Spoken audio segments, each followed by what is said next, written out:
जय भीम साथियों, बहुजन न्यूज पे आपका स्वागत है। साथियों, आज का वीडियो बहुत ही जबरदस्त होने वाला है, नॉलेजफुल होने वाला है। आज माननीय कांशीराम साहब ने समाजवादी पार्टी के मुखिया मुलायम सिंह यादव से 1993 में क्यों समझौता किया था, इसका राज खोलना चाहते हैं।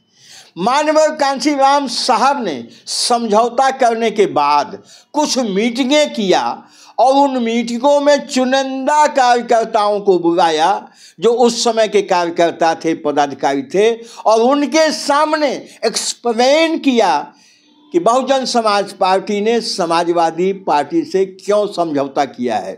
नई पार्टी थी समाजवादी पार्टी, उसके पास एक भी एमएलए नहीं थे। उसके पहले जनता दल से मुलायम सिंह यादव के पास 3 एमएलए थे, लेकिन समाजवादी पार्टी बना के जब आए थे उनके पास कुछ नहीं था। तो माननीय कांशीराम साहब ने अपने लोगों को उस समय की जो परिस्थिति थी, क्यों किया समझौता, ये सारी बातें कन्विंस किया था। कुछ स्मरण है, हमारी स्मृति में है, हम मौजूद थे। तो वाराणसी में जो माननीय कांशीराम साहब ने कहा था वो आपसे शेयर करना चाहते हैं, बहुत ही महत्वपूर्ण है। अगर बहुजन समाज पार्टी में आपका इंटरेस्ट है, अगर बहुजन मूवमेंट से आपको प्यार है, तो साथियों इस वीडियो को लास्ट तक अवश्य देखना चाहिए। आइए वीडियो शुरू करते हैं। आपको पता है कि 1993 में बहुजन समाज पार्टी और समाजवादी पार्टी ने मिलकर विधानसभा का चुनाव लड़ा था। यह वही समय था जब मंदिर मुद्दा गरमाया हुआ था, बाबरी मस्जिद ध्वंस हो गई थी। उसके बाद भारतीय जनता पार्टी का पूरे देश में तहलका मचा हुआ था, लेकिन माननीय कांशीराम साहब की सूझबूझ के चलते भारतीय जनता पार्टी उत्तर प्रदेश की सत्ता से बाहर हो गई और लगभग 20 साल तक बाहर रही। तो उसके लिए जो साहब ने बताया, बनारस में एक जगह है काशी पत्रकार संघ, वहाँ पे परारकर हॉल है, जिस हॉल की कैपेसिटी 250 के आसपास है, 250 लोग उसमें बैठ सकते हैं। उस हॉल में माननीय कांशीराम साहब का कार्यक्रम हुआ। साहब ने उसमें बताया, विस्तार से बताया। तो कुछ बातें याद है, आपसे बता रहा हूँ, शेयर करता हूँ। तो साहब ने कहा कि मुलायम सिंह यादव जिसके इशारे पर चल रहे हैं उसको ही उनकी चाल अच्छी नहीं लग रही है। तो जब मैंने गौर किया तो मुझे अच्छा लगा। साहब ये कह रहे थे कि जब हमने गौर किया तो मुझे उसकी चाल अच्छी लगी। क्यों?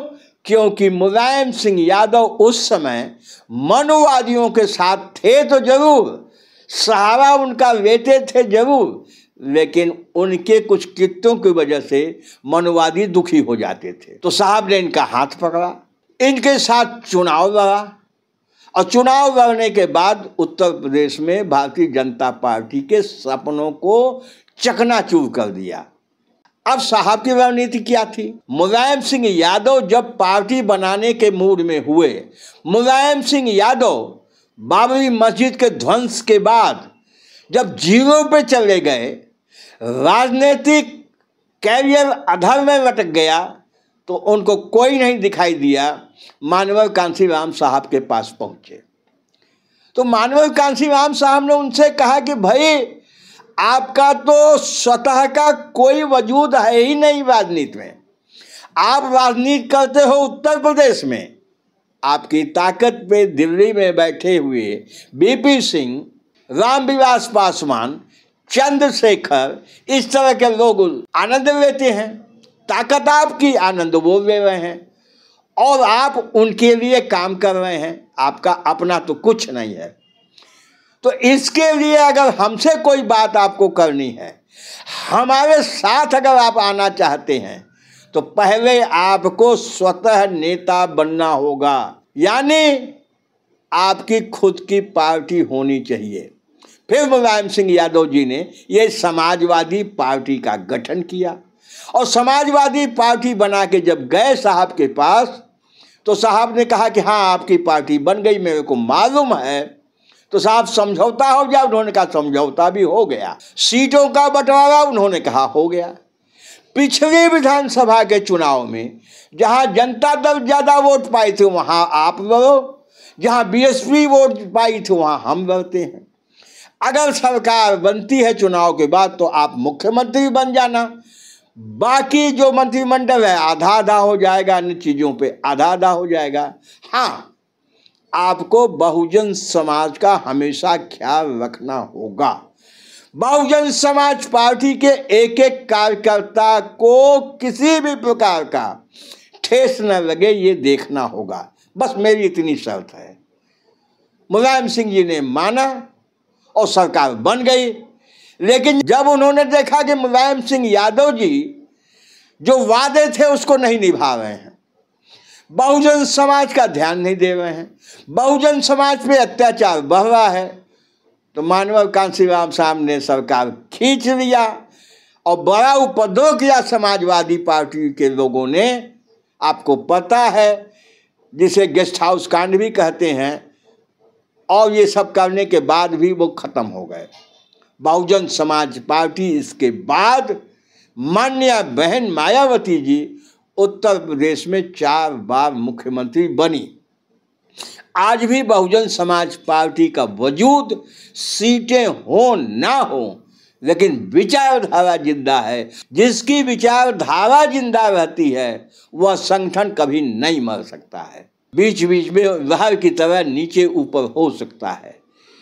तो हमने आपको इस वीडियो में बताया कि मुलायम सिंह यादव की पार्टी कैसे बनी, मानव कांशीराम साहब ने उनको कैसे सहारा दिया और इसके बाद उनका उपयोग करके भारतीय जनता पार्टी को कैसे पटकनी दी। ये मानव कांशीराम साहब का खेल था, यह मानव कांशीराम साहब की रणनीति का हिस्सा था और बहुजन समाज पार्टी आगे बढ़ी। आज भी माननीय बहन जी इस तरह का रोल अदा कर रही हैं। समसामयिक मुद्दों पर जिस तरह से बीजेपी की डबल इंजन की सरकार को घेर रही हैं, जिस सधे कदमों से बहुजन समाज पार्टी आगे बढ़ रही है, वो सब क्या संकेत हैं?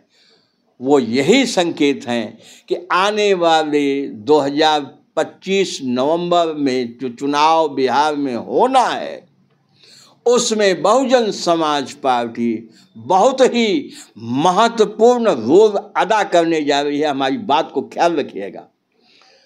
और बिहार की असेंबली हंग होगी, बहुजन समाज पार्टी के इतने विधायक हो जाएंगे, बिहार के सत्ता की चाबी बहुजन समाज पार्टी के हाथों में होगी। दूसरा, बिहार के बाद जिस तरह से तैयारियां चल रही हैं वो दूसरे को नहीं दिखाई देता है। जैसे आज 2 जुलाई है, पूरे उत्तर प्रदेश में सभी विधानसभाओं की एक साथ अपने अपने विधानसभाओं में बैठक चल रही है। ये किसी को दिखाई नहीं देता है, गैर को नहीं दिखाई देता है, लेकिन बीएसपी का जो कैडर है वो अपनी तैयारी में, अपनी मेहनत में जुटा रहता है। बहुजन समाज पार्टी जिस तरह से काम कर रही है, तैयारी कर रही है, बहन मायावती जी सतर्क हैं, उसको देख के यह विश्वास बहुजन समाज पार्टी के लोगों को कर लेना चाहिए, बहुजन समाज को कर लेना चाहिए कि 2027 में उत्तर प्रदेश के अंदर बहुजन समाज पार्टी की सरकार बनने वाली है। बस साथियों, ये वीडियो कैसा लगा? अच्छा लगा हो लाइक कर दीजिएगा, शेयर करिएगा, हमारा मनोबल बढ़ेगा। बहुत बहुत धन्यवाद। जय भीम।